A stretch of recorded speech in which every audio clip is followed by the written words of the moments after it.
Greetings, comrades. Let's get caught back up on this book, Inventing Reality by Michael Parenti. We are on chapter 4, which is titled Objectivity and Government Manipulation. And he starts off by saying, there is no such thing as objectivity. Perceptions are shaped by past experiences, dominant social beliefs, and the limitations of the human condition. And then we have another 5 little subsections here. One is called the myth of objectivity. And corporate interests structure reality itself here.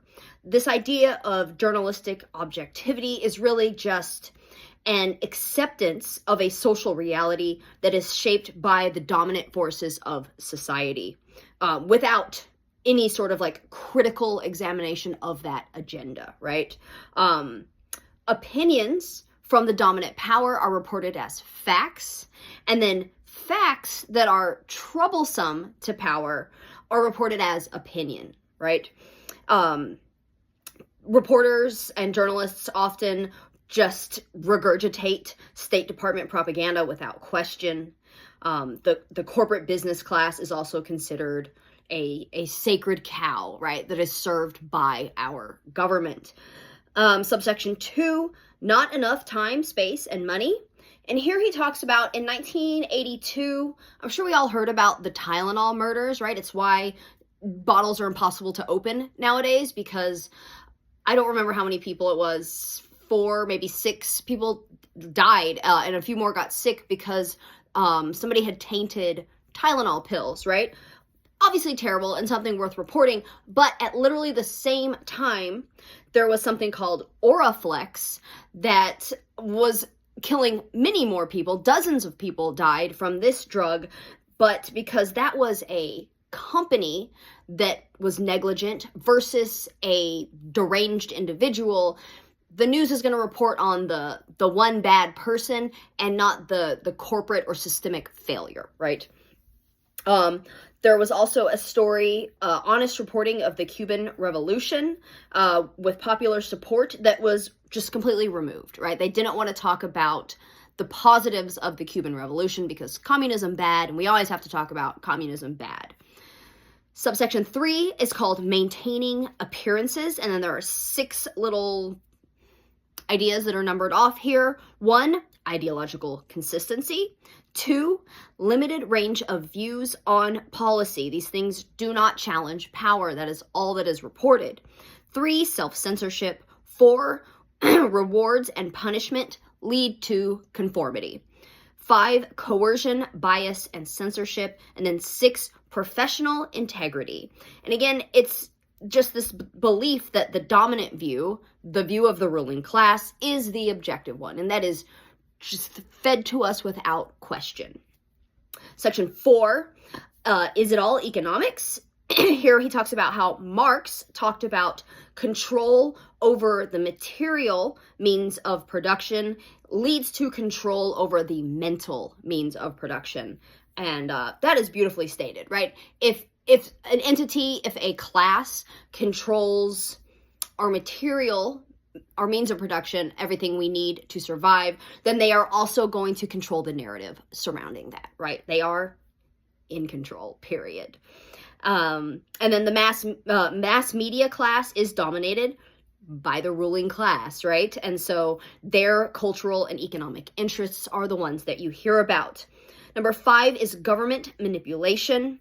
And again, the owners and advertisers and the government control everything. It's all class dominated here. Their class interests and political perspectives are the same. They're intertwined, right? Socializing with people they should be criticizing. He talks about how Barbara Walters was buddies with Henry Kissinger, and these people all go to like White House dinners, and it's all very buddy, the media class and the political class here. The White House talked about what do we want the press to cover today and how? And that's literally what they give out on these press releases. Reagan's chief of staff said, quote, "We fed it to them and they ate it," end quote. The White House will deny access to certain reporters that maybe do challenge authority, challenge the leadership. And we see this nowadays, right? Trump does it. Biden did it to people that questioned his support of a genocide. It still happens. And then this harassment and suppression of like underground newspapers, right? And the left specifically, right? That's who they are always going after. 2 days before Martin Luther King was murdered, a newspaper ran a story calling him the most menacing man in America, right? His history has been so whitewashed that we forget that he was hated by the white ruling class during his time. Stories come directly from the Pentagon, of course, and then it ends with this bulk of the CIA. Yay, the CIA. At the time that this was written, he said there were 400 to 600 journalists paid by the CIA. Sometimes it is CIA agents that become or act as journalists, and sometimes it is journalists that then are on the payroll of the CIA. But it really all leads to the same thing, this conformity of the story that we are given. And on top of that, fully fake stories, right? And we know about this nowadays with like Radio Free Asia that just says the most absurd things, specifically about like DPRK and China, but really anybody that's considered an enemy of the US, specifically nations that are building socialism, right?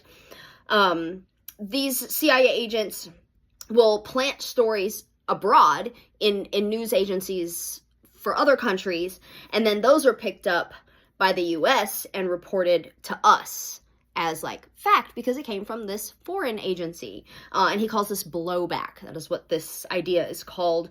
All major outlets, all of them, have CIA agents on staff, or again, the journalists are paid by the CIA. The CIA runs the largest news service in the world. Think about that for a second. How is that objective if it's run by literally the evil empire? And their budget is greater than all of the other news agencies combined. And that's also, we're paying for that with our tax dollars. That CIA budget, that's us funding our own bullshit. And then, nothing critical is ever reported, and that's in the name of national security. So that is chapter 4. Thanks for listening. Cheers.